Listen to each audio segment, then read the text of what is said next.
नमस्कार मित्रों, स्वागत है आपका हमारे YouTube चैनल धर्मशास्त्र में।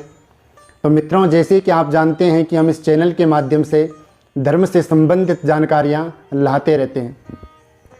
तो आज हम जानेंगे कि कलश स्थापना कैसे करनी चाहिए, कलश के ऊपर नारियल कैसे रखना चाहिए, कौन से धातु का हमें कलश लेना चाहिए। तो इस संबंध में भविष्य पुराण के मध्यम पर्व के द्वितीय भाग के 5वें अध्याय में कहा गया है कि स्वर्णम वा राजतम वापि ताम्रम मृणमयजम तुवा अकालमव्रणम चैवा सर्वलक्षण संयुतान। सबसे पहले कहा गया है सोने का कलश। अगर सोने के कलश की सामर्थ्य न हो तो चांदी का कलश, चांदी के कलश की सामर्थ्य न हो तो कांसे का कलश, कांसे की भी सामर्थ्य न हो तो तांबे का, और तांबे की भी अगर सामर्थ्य न हो तो मिट्टी का कलश रखना चाहिए। पर स्टील का कलश कभी नहीं रखना चाहिए, क्योंकि हमारे शास्त्रों में स्टील का कहीं वर्णन ही नहीं आया है। अब जो कलश होता है उसका जो मुख होता है उसमें भगवान विष्णु का वास होता है, कंठ गला जो होता है उसमें भगवान शंकर का वास होता है, और मूल भाग जो होता है उसमें ब्रह्मा जी का वास रहता है। तो क्या बिना मंत्र के कलश स्थापना हो सकती है? तो इस संबंध में निर्णय सिंधु में बहुत सुंदर बात कही है।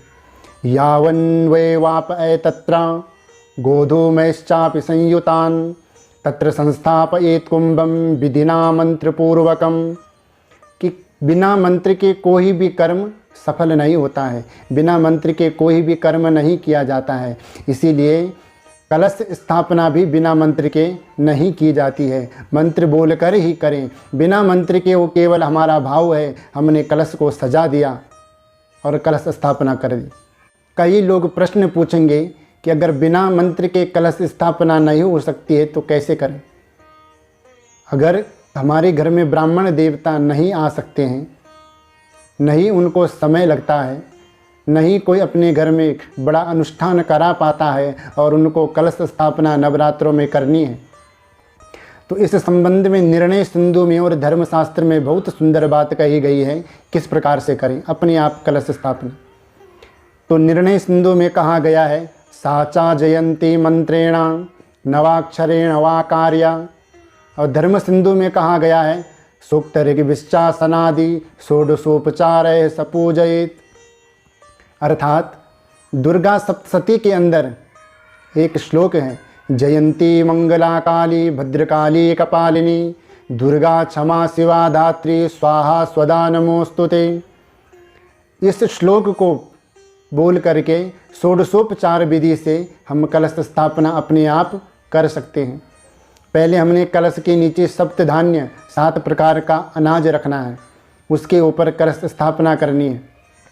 कलश के अंदर हमने 7 प्रकार की मिट्टी, पंचरत्न, अक्षत, पुष्प, दूब घास, कुसा, सिंदूर, ये सब चीज़ें डालनी है, सुपारी, दक्षिणा।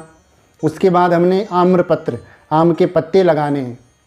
उसके बाद एक पूर्ण पात्र उसके ऊपर रखना है, तब हम कलश के ऊपर नारियल की स्थापना करेंगे। अब कलश के ऊपर नारियल रखते समय 80% लोग बहुत बड़ी गलती करते हैं नारियल रखने में।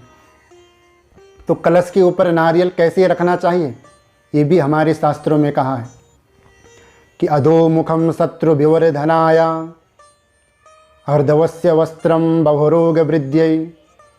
अर्थात अधोमुख, नारियल का जो मुख है अगर वो नीचे की ओर रहता है तो हमारे शत्रु की वृद्धि होती है, हमारे शत्रु बढ़ जाते हैं। अर्धवस्य वस्त्रम बहुरोग वृद्धि, ऊपर की ओर अगर नारियल का मुख होता है तो बहुरोग, घर में कोई ना कोई व्यक्ति बीमार ही रहता है। प्राची मुखम वित्त विनाशनाया, पूर्व दिशा की ओर अगर नारियल का मुख रहता है तो हानि होती है, धन हानि के योग बनते हैं। तो कैसे रखना चाहिए नारियल कि तस्मात् शुभम सम्मुख्यम, कलश के ऊपर नारियल रखने का उद्देश्य हमारा तब पूर्ण होता है पूजा करने वाला जो यजमान है उसके मुख की तरफ नारियल का मुख हो, वो सबसे श्रेष्ठ है। तब हमारे घर में कलश स्थापना से धन धान्य ऐश्वर्य संतान की वृद्धि होती है, घर में सुख शांति बनी रहती है। तो इस प्रकार से कलश के ऊपर नारियल की स्थापना करनी चाहिए। अब कलश स्थापना कब करनी चाहिए, किस समय करनी चाहिए? तो मत्स्य पुराण में बहुत सुंदर बात कही गई है कि कलश स्थापनम रात्रौ न कार्यम, न रात्रौ स्थापनम कार्यम, न च कुंभा विशेषणम।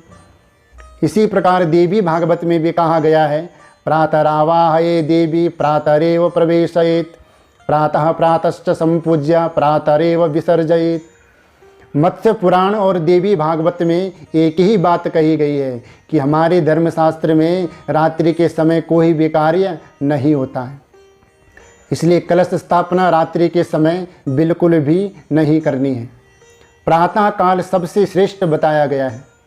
प्रातः काल न हो सके तो मध्याह्न काल में कर सकते हैं।